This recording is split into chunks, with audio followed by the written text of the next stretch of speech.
Hey, what's going on, bikers? Pierce here at Electric Bike Report, and today we have the Blix Sol Eclipse. The Sol Eclipse is a Class 2 beach cruiser bike that's designed around flattening hills and also ensuring your joyride stays a joyride.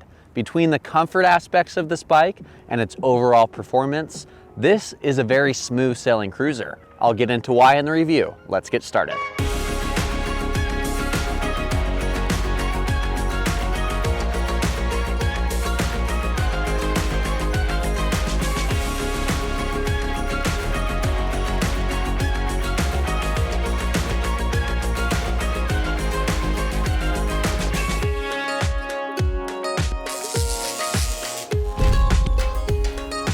This very much feels like the perfect bike to just zip around town, be friendly, and say hello to everyone on. It's not intimidating, you feel very at home, smooth sailing and comfortable on it, and you just want to ring the bell at people, say hi, and get on with your ride. The Blix Sol Eclipse is going to be a wonderful choice for anyone who wants a beach cruiser that helps them enjoy all the aspects of a cruise a little bit better. And what I mean by that is the upright geometry and the very casual, fun-oriented approach of this bike will simply allow you to focus on all the little details of the bike less and the experience of having a good joyride more. Between the upright geometry, a wide gear range, and a powerful motor, you should never have to exert on this bike. It should do all the hard work for you while you enjoy and hopefully have a smile on your face. So the Sol Eclipse comes with a slightly larger than average rear hub motor than I'm used to seeing on a cruiser. It comes with a 750 watt rear hub motor that's proved to be quite powerful and really helped ease the load off of me as a rider throughout our testing. I still had a few questions about this motor, so we took it to one of the steepest hills in town to get a better idea of how it performs on its own and with rider assistance. The 2 hill climb tests we performed were with the throttle only and in the highest pedal assist level. As I mentioned, this will give you guys a very good idea of how powerful this bike is on its own power and when I'm helping along by pedaling. Alrighty guys, we are at the bottom of our test hill and we are going to see how this bike performs using just the throttle and the highest pedal assist level. Between these 2 tests, you should have a good idea of the Blix Sol Eclipse's power on its own and with rider assistance. So I'm going to start off with the throttle here to see how this bike does on its own power. Here we go.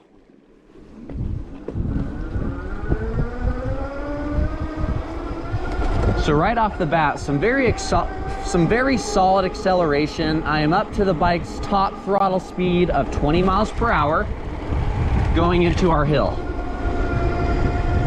And it's holding some very good speed. These are some fast rolling tires, and the 750 watt motor is pretty big, and so it's doing pretty well so far. We're hovering above 15 miles per hour. That is a good sign considering we're on one of the steeper parts of our test hill. And I would attribute a lot of that to A, the motor size, and B, these fast rolling tires. It relieves some of the stress off the motor just because there isn't as much resistance from the tread. So we're getting to the next steep pitch of this hill here, and we're hitting it around 15.5 miles per hour overall. This is a pretty solid test so far. How's it going? Especially considering this is a beach cruiser, it's no performance-oriented bike, this thing can climb some hills. And the impression I'm getting is, if you're out on your casual cruise and you simply don't want to exert a lot of force to get up a steep hill, you can probably rip that throttle just fine. That hellhole ranges from 12% to a 15% grade. In English, essentially, it's lung-busting steep. We're gonna head back down now, hopefully not scare these people. I got a bell. So I don't know my time yet, but that was a very solid feeling result. The motor didn't seem to have to work too terribly hard. It felt like it was within the realm of its abilities. All right, and now we are going to test pedal assist level 5. I'm gonna shift this, it's in the middle of the gear range here. Alrighty.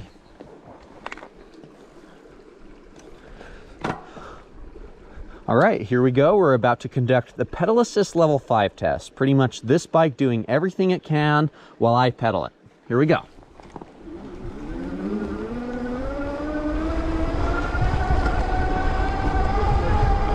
So again, very good acceleration. I started out in the 5th gear there and it picked up pretty much immediately. And I'm just moving my legs. I'm not putting down a lot of physical force because we want to focus more on what the bike can do here. And I'm hovering at 17 miles per hour on the steepest part of our hill. That's a really good sign. As I mentioned on the throttle only test, these fast rolling tires really just make everything a little bit smoother and faster rolling. They still provide adamant traction with that being said. Hello again. Get into the steep part, and it looks like we're about 2 miles per hour faster on all the steep parts of the hill with pedal assist level 5. Once I get my results, I guess we'll know for sure what my average speed and times were between the two. So far, so good. And as I mentioned on the throttle only test, if you get to a steep hill and don't want to exert, you can use the throttle. But what I'm seeing here is you can still move your legs. Just simply spin them. You don't have to put down a lot of force on those pedals to get the bike to do its thing. When I climbed our test hill using the throttle only, I reached the top of our test hill in 1 minute and 6 seconds with an average speed of 16.4.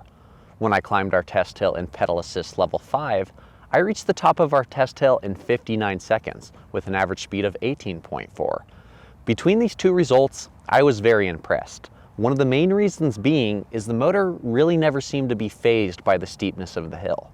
The hill ranges from 12 to a 15% grade, and in English, that essentially means it is a lung-busting, leg-bursting hill if you are trying to pedal on your own time. I think one of the variables that really helped me fly up that hill were the fast-rolling 2.4-inch wide tires here. You'll notice that tread pattern isn't super knobby, and I think that relieves a lot of stress off the motor so that you're rolling faster without it having to compensate for a chunky tread pattern.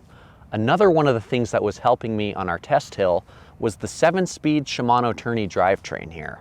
I only had to shift down twice when I was pedaling in the highest assist level, and truth is, if I was putting down a little bit more of an effort, I could have easily stayed in the hardest gear the whole time. But because we're focusing more on how the bike performs and less on how my legs perform, I shifted down to ensure the motor was doing its thing while all I did was rotate those pedals. If you're one who worries about steeper grades in your area or just simply has that one hill that has your number, don't worry about it on this bike.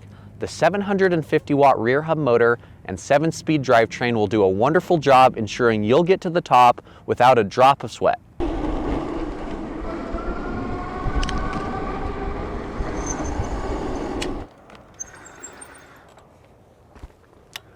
So the Blix Sol Eclipse comes with a 12.8 48 volt battery, which is about an average size for the batteries we've seen throughout the bikes we've tested. To get a better idea of how long this battery lasts, we conducted 2 separate range tests, one in a lower pedal assist level and one in the highest pedal assist level. This gives us a very good idea of how long the battery can last if you're being conservative with the battery, and how long it can last if you're going full throttle as fast as you can in pedal assist level 5. So when I conducted the range test in pedal assist level 5, I reached 24.84 miles with an average speed of 17.8 miles per hour. Now, that's not too far off of the top speed this bike can produce, 20 miles per hour. That really tells me that this 750 watt motor does everything it can to keep you around that top speed when you're in the highest pedal assist level. With that taken into account, nearly 25 miles railing at that speed is pretty impressive. When our test rider conducted the other circuit tests in pedal assist level 2, she reached 59.59 miles with an average speed of 10.9 miles per hour. Getting nearly 60 miles while still having an average speed above 10 is a very good sign for those of you who are concerned about battery life or want to be a little bit more on the pedals and getting less assist. Between all of the settings on this bike, high and low, you should always be able to find the pedal assist level you need relative to the speed and distance you're looking for. Again, that is a 12.8 amp hour battery, and considering its size, I think it did pretty well. Blix also claims you should be able to get around 25,000 miles out of the battery before you have to replace it. I think it's safe to say not many of us are going to get that many miles, but for those of you who do, that's a good sign.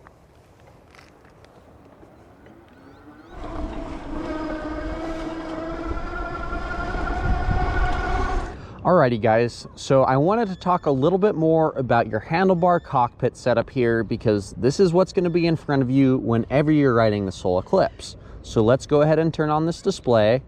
It's a pretty standard LCD display, and honestly sometimes I think less is more. While there are some displays that do flaunt their big colorways, cool features and everything like that, it's nice just to have a simple display that shows you everything you need to see and has a few additional functions that are nice to have if you so please. I'll start from the left over here. You have a rubber ergonomic grip, plenty comfortable, a softer rubber compound that is great to hold on to for a long time. You have your mechanical disc brake lever from Tektro here. There's plenty of power modulation there if you have your brakes set up properly. And right next to that is my favorite thing, the bell. So the bell is great. Next to that, we have our lever throttle. There is a lot of power modulation in that throttle. You can just hold it down a little bit if you only want a little bit of assist, or you can hold it down a lot if you want to get to 20 miles per hour as fast as you can. Right here is your LCD display controller, powering everything that you see here and allowing you to change some settings if you so please. That's all connected to this swoopy handlebar here. This high-rise swoop-backed handlebar is really one of the main factors in ensuring that you're upright and staying comfortable, and that your arms and lower back and neck don't get tired. On this side, you have the RevoShift Shimano 7-speed shifter. This shifter is great to have because it matches up very well with the ergonomic grip, in the sense that it's very easy to grab and shift without having to put your thumb over the bar like on some thumb over the bar shifters. You also have an adjustable stem here, and as a whole, I think this is a really good cockpit for keeping things simple, but also giving you everything you need. You can always adjust things to where you like them on this bike, and it's never going to be one of those setups that's very hard to grasp, very hard to learn or use. So for that, I applaud Blix on giving a very beach cruiser oriented setup in its simplicity and ergonomics. So we just talked about the range test, where I briefly mentioned pedal assist level 2 and pedal assist level 5. What about the rest of those pedal assist levels? Well, here at Electric Bike Report, we conduct what we call a circuit test, where we ride a 1-mile loop in each pedal assist level and with the bike turned completely off, to get a better understanding of what each level does and the relationship between each level. What I learned by conducting the circuit test for this bike is that pedal assist 0, 1, and 2 don't have much variation. In fact, I only was 0.7 faster in pedal assist level 2 around the circuit than I was with the bike turned completely off. Once you're at pedal assist level 2 up, you'll really see the pedal assist really start to come into play. At that point, you do have a pretty linear power curve, meaning each jump from level to level is going to yield about the same additional increase in miles per hour and speed. Those of you who want the happy median between speed and efficiency, I'd probably recommend riding in pedal assist level 3 or 4. You still get plenty of assist, but it's not like you're going to drain the battery very fast at all. As you know, pedal assist level 5 is pretty fast. We learned this in our range test, and this was also confirmed in our circuit test, where I rode at 19.3 miles per hour, only 0.7 miles per hour off the top speed of this bike, 20 miles per hour.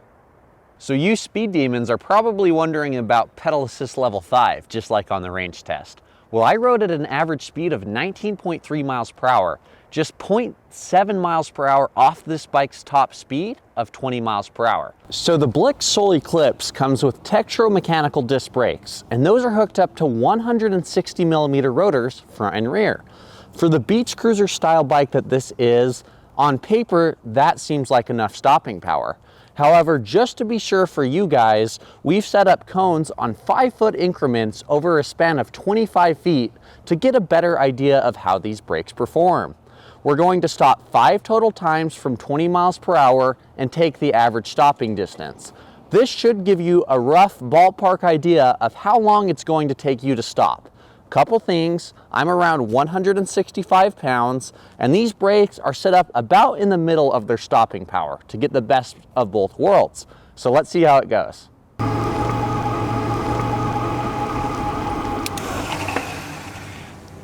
Oh, that feels so good.